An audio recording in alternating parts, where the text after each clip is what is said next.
আসসালামু আলাইকুম। আলহামদুলিল্লাহ দীর্ঘ ৩ বছরের অপেক্ষা এবং ৩ বছরের পরিশ্রমে আমাদের মাশরুমের খামারটা তৈরি, প্রায় ঘরের কাজ শেষ। তো আমরা কোনটা থেকে শুরু করছি আপনাদের এটা দেখেন।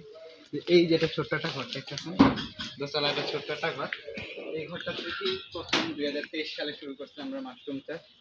তো দীর্ঘ ৩ বছরের পরিশ্রম এবং বিভিন্ন মানুষের কথা শেষ নাই, যে ব্যাঙের ছাতা, মাশরুম, এসব অনেক কথা শেষ হওয়ার পরে যে আমরা আমাদের নতুন ঘরটা তৈরি করছি। তো চলেন দেখে আপনাদের যে আমাদের ঘরটা কিরকম হয়েছে।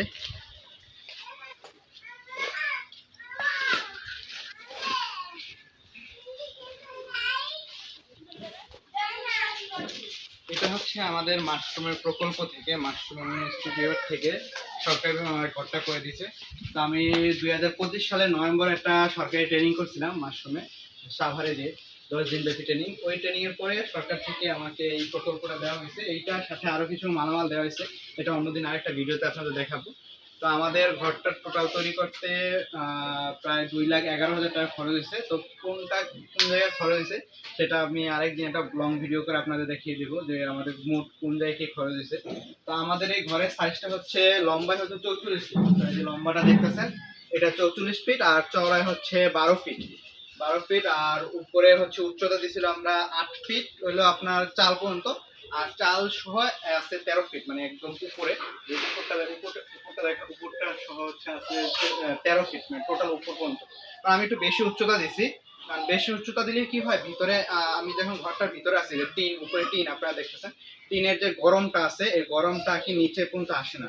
আর আপনারা জানেন মাশরুম চাষে হচ্ছে বাংলাদেশে এখন শীত, গ্রীষ্ম, বর্ষা ৬ ঋতু দেশ, কিন্তু আমাদের বর্তমানে ঋতু দুইটাই হয়, হয় শীত তাই গরম, দুইটাই হয়। কারণ গরমকালে যখন আমরা যেহেতু সারা বছর মাশরুম চাষ করব, তো সেই জন্য হচ্ছে আমরা ঘরটাকে এমনভাবে তৈরি করছি যাতে করে হচ্ছে আমরা সারা বছরই ঘরটার ভিতরে ঠান্ডা আবহাওয়া থাকে। কারণ মাশরুম চাষের জন্য উপযুক্ত তাপমাত্রা হচ্ছে 24 থেকে 28 ডিগ্রির মধ্যে থাকলে হচ্ছে মাশরুমটা অনেক ভালো হয়, গ্রোথ ভালো হয়।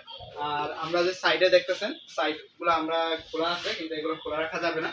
মানে এই সাইডগুলোতে আমরা ওই যে নীল কালার যে নেট থাকে, যে বিভিন্ন মাছের ঘেরের সাইডে যে নেটটা দেয়, ওই নেটটা দিয়ে এটা বন্ধ করে দেবো। মানে আমরা নেট দিয়ে হলো এই কতটুকু, এই যে এতটুকু পর্যন্ত আপনার নেট, এই থেকে নিচ পর্যন্ত নেট হবে।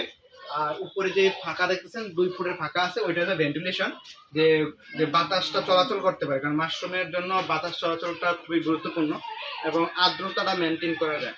তো সেই অনুযায়ী আমরা ঘরটা তৈরি করছি। ইনশাল্লাহ আর কিছুদিনের মধ্যে আমরা মাশরুম চাষ করব, শুরু করবো। আমরা যেহেতু রেগুলারই করছি, কিন্তু এই ঘরটার কারণে, মানে ঘরটা করার কারণে হচ্ছে আমরা প্রায় ৫-৬ মাস ধরে মাশরুম চাষটা অফ রাখছি। এবং আমাদের, আপনারা জানেন যে আমাদের দোতলায় একটা মাশরুমের শেড আছে, মানে আমাদের বিল্ডিং এর দোতলায়, প্রায় ওইখানে আবার 800 স্কোয়ার ফিট। আর এইখানে হচ্ছে আমাদের টোটাল আছে প্রায় 500 থেকে 600 স্কোয়ার ফিটের মতো আছে।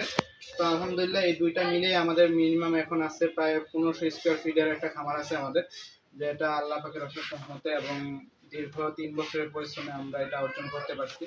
তো ইনশাল্লাহ আমাদের জন্য দোয়া করবেন, আমরা এইভাবে আস্তে আস্তে আগে যেতে পারি এবং আমাদের এখন থেকে রেগুলারলি আমরা আমাদের যে ভিডিওগুলো আছে এটা আপনাদের মাধ্যমে শেয়ার করার চেষ্টা করবো, আমরা কি কাজ করতেছি এবং আমার ঘরটা তৈরি করতে কত টাকা খরচ হয়েছে এবং কীভাবে কত টাকা খরচ হয়েছে সে একটা ভিডিও করবো, যাতে আপনারা ধারণা পান যে মাশরুম চাষ করতে কত টাকা লাগবে এবং কীরকম ইনভেস্ট করা লাগবে।